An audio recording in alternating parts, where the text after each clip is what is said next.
అందరికీ నమస్కారాలండి. ఈ మధ్య ప్రభుత్వం ఒక మంచి కార్యక్రమాన్ని చేపట్టడానికి, విద్యా సంస్థలో చేపట్టడానికి ఒక ఆదేశాలు ఇవ్వడం జరిగింది.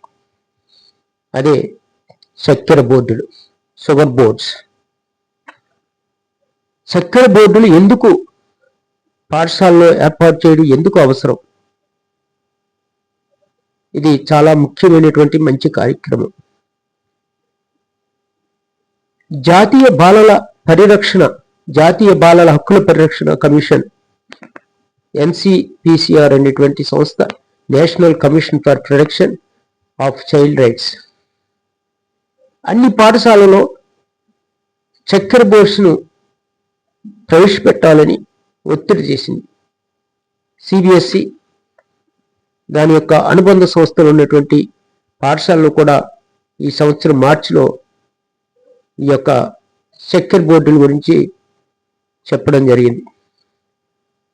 NCPCR CBSEకి రాసినటువంటి లేఖలో బాలల హక్కుల సంస్థ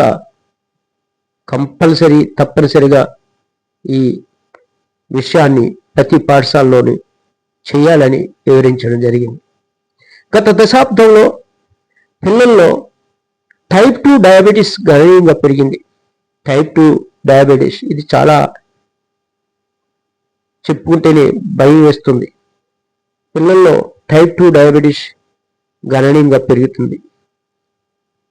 ఈ పరిస్థితి సాధారణంగా పెద్దల్లో కనిపిస్తుంది.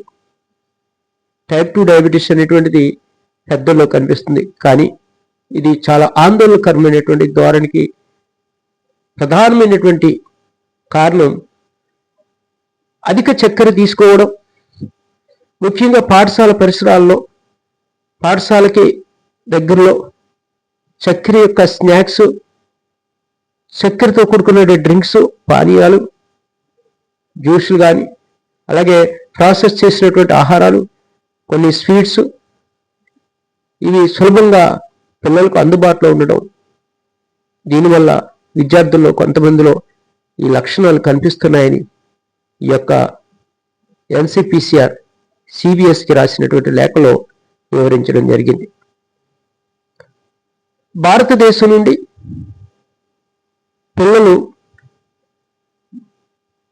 పిల్లలే కాకుండా మరియు కౌమార దశలో ఉన్నటువంటి వారిలో కూడా టైప్ 2 డయాబెటీస్ గురించి జనాభా ఆధారిత డేటా అందుబాటులో లేనప్పటికీ కూడా ఇది ఒక భయాన్ని కలిగిస్తుందనేది వాస్తవం.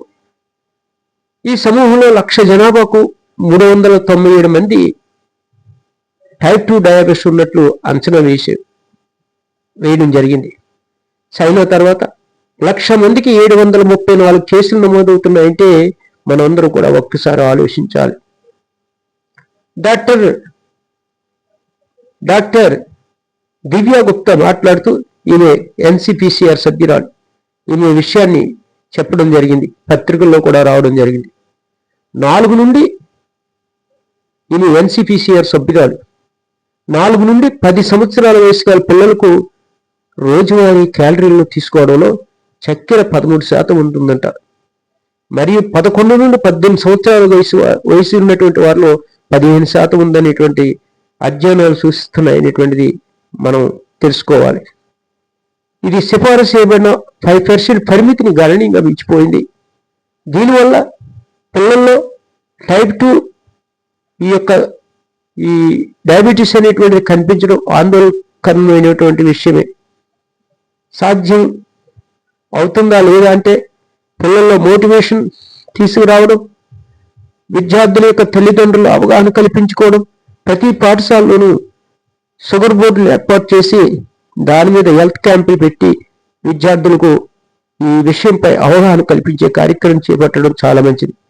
ఈ విషయంలో ప్రభుత్వం ఒక మంచి నిర్ణయాలు తీసుకుని భావితరాల్ని హెల్దీ సొసైటీ కోసం ప్రయత్నం చేయడం మనందరూ సంతోషించదగ్గ విషయం.